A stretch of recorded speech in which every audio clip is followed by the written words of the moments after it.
Power of Women speech presented by Dr. Ngozi Orabueze.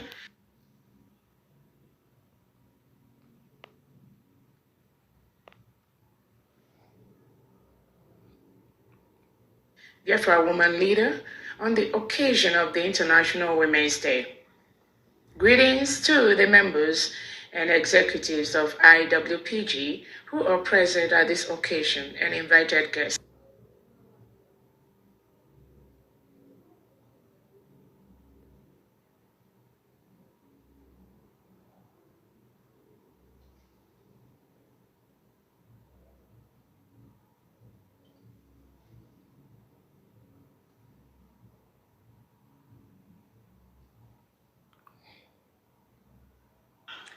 Power of Women speech presented by Dr. Ngozi Orabueze, Biafra woman leader, on the occasion of the International Women's Day.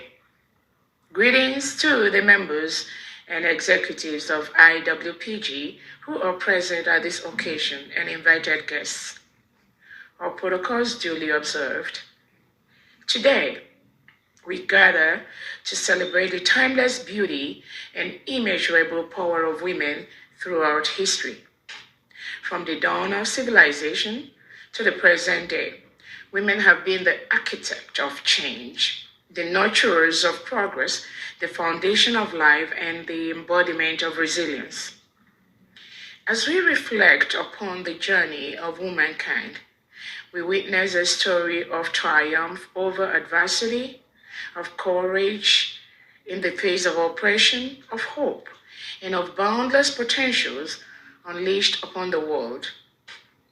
In every corner of the globe, across cultures and through generations, women have left an indelible mark upon the tapestry of human history.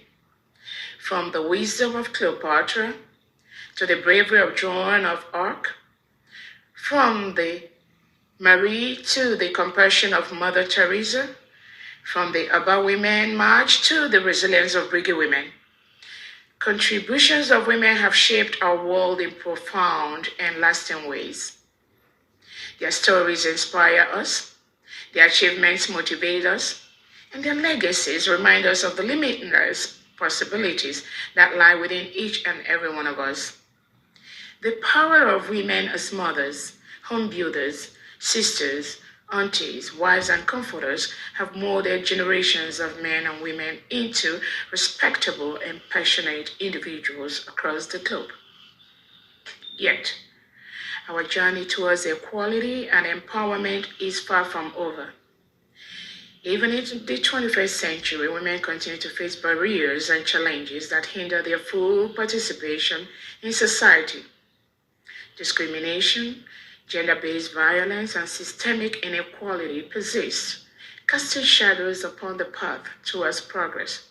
But let us not be discouraged by these obstacles. Instead, let us be emboldened by the courage and the resilience of those who came before us.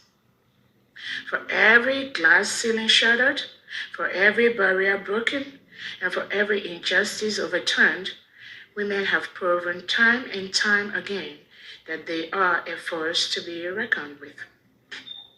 Whether it be in the halls of government, the corridors of academia, or the boardrooms of industry, women are leading the charge towards a brighter and more equitable future for all. Moreover, the impact of women extends far beyond the realms of politics and economics. Women have long been the unsung heroes of peace and reconciliation, tirelessly working towards a world free from conflict and strife. From the grassroots movement of the suffragettes to the global campaign for disarmament, women have been at the forefront of the fight for peace. Their voices, often marginalized and ignored, have nonetheless resounded across continents, calling for justice, compassion, and understanding. As we stand on the threshold of a new era, let us pledge to honor the legacy of those who came before us by continuing the march towards equality and empowerment.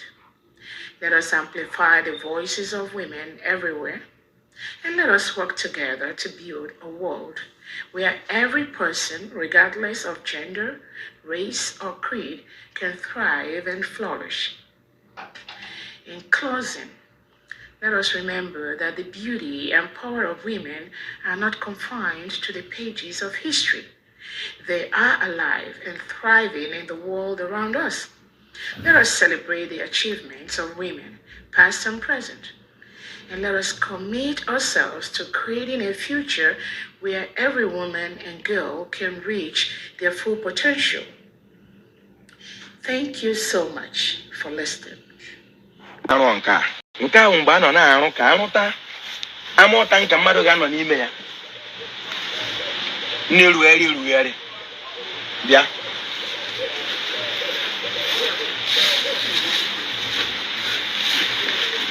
nke ahụ mgbe a rụrụ nke abụọ ebe a na-eme ka arụta ya arụtaghị ya nke mbụ nọkwa ihe mere eji na-akọ ihe awụ ọ dị mkpa na ndị Igbo ga-amata onwe ha o nwere ndị anyị o nwere ihe emenwuru o nwere ihe mere anyị Igbo ọ dịghị otu anyị ga-esi bụrụ ihe anyị bụ Chineke kere anyị ka anyị bụrụ ma anyị emeghị omenala nna anyị ihe niile Chineke ji gọzie anyị dịka ndị Igbo dị n'ime ala nna anyị ọkwa na mgbe ọbụla anyị mere ihe aha ala asị ka emee ka ọ ga-adịrị anyị na mgbe ụjọ ọfọ kele Igbo ọ ga-adịrị Igbo na mma Igbo mmanụ. Legal team attending on the last occasion, but no lawyer present for Kano. As a result, the judge ruled that the suit should be dismissed. Kano has sued the federal government and Attorney General of the Federation. He sued the defendant over allegations bordering on violation of his right. Further alleged that he was kidnapped from Kenya and brought back to Nigeria to stand trial. He wants the court to determine whether the manner in which he was abducted in Kenya and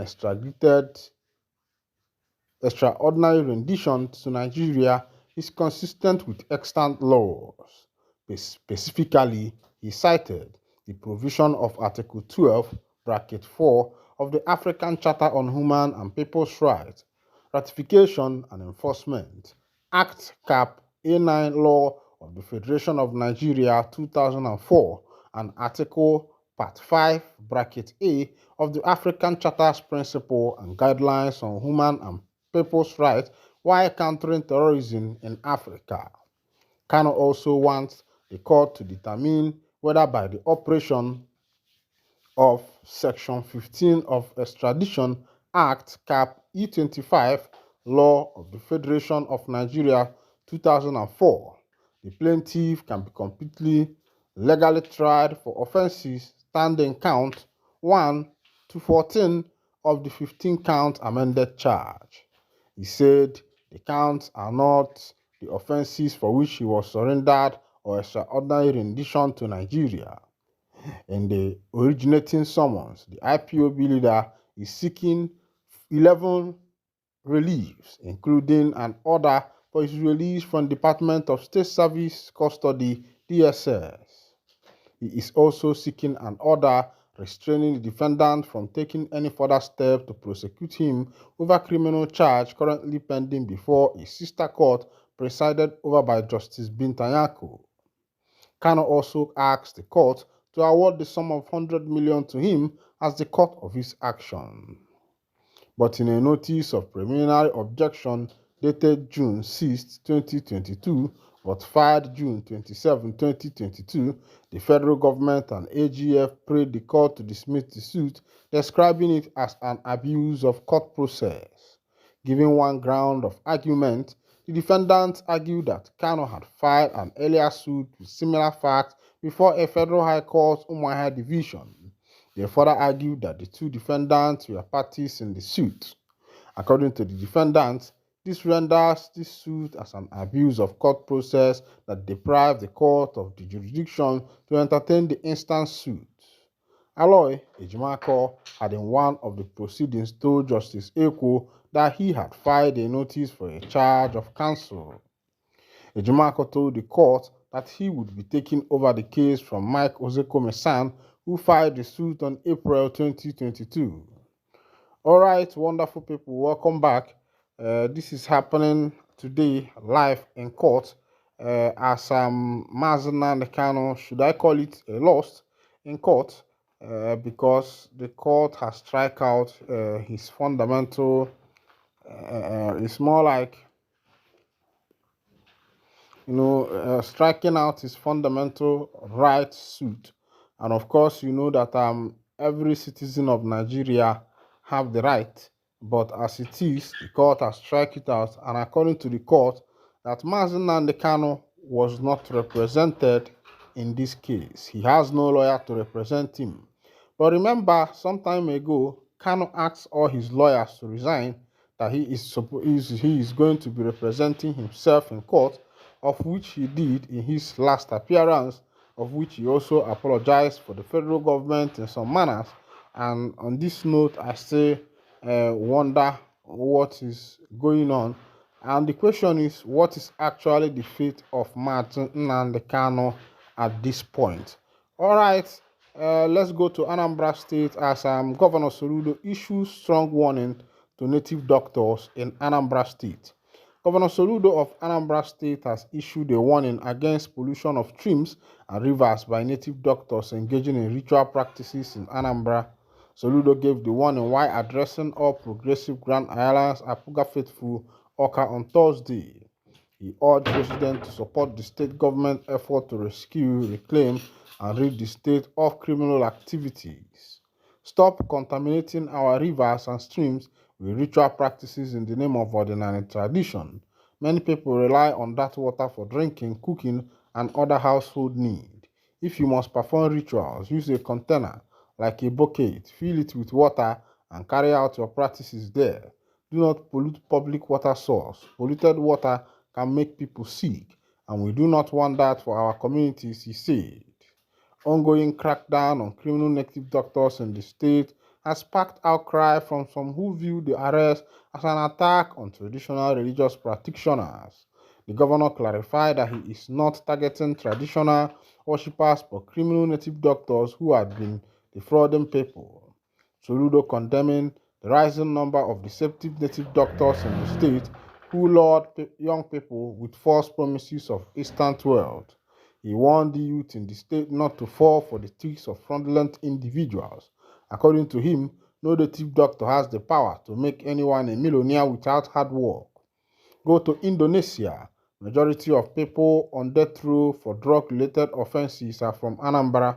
These native doctors will deceive you that they will prepare an invisible charm that will make it impossible for scanners at airport to detect traffic drugs. These young people believe them, and today many of our people are languishing in jails across the world.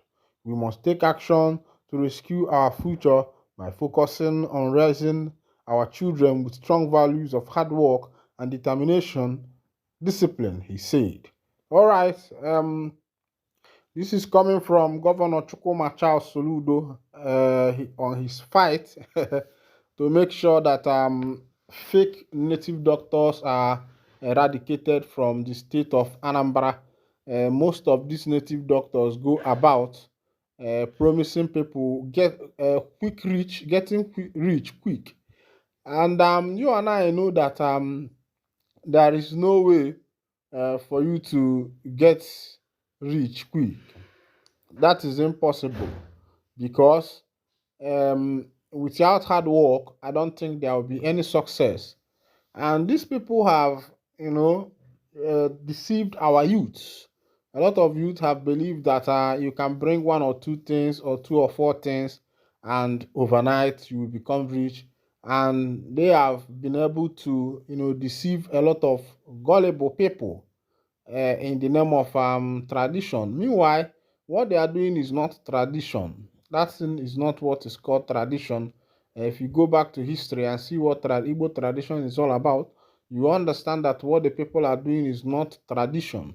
No tradition promises you getting wealth easily. Nobody gets wealth easily. If that is the case, a lot of people must have gotten wealth. A lot of people must have become rich. And that means that you might not even need to go to your office or anything to work. All you need to do is to go and prepare those concussions and just become rich. And of course, you know that that is not visible. It's not feasible. It does not work at all. It's just a way of extorting the gullible ones. And Governor Soludo has made it a point of duty that whether by fire or by force, that he is going to uh, he is going to eradicate such kind of people from Anambra State, and he has also warned them, to stay away from streams in Anambra State. All right, my wonderful people, this is where I'll be winding down the curtain. And in case you want to support us, kindly go ahead and give us super thanks or super chat on YouTube. The price varies depending on how much you want to support us with. All right, this is where I'll be winding down the curtain. And if this is your first time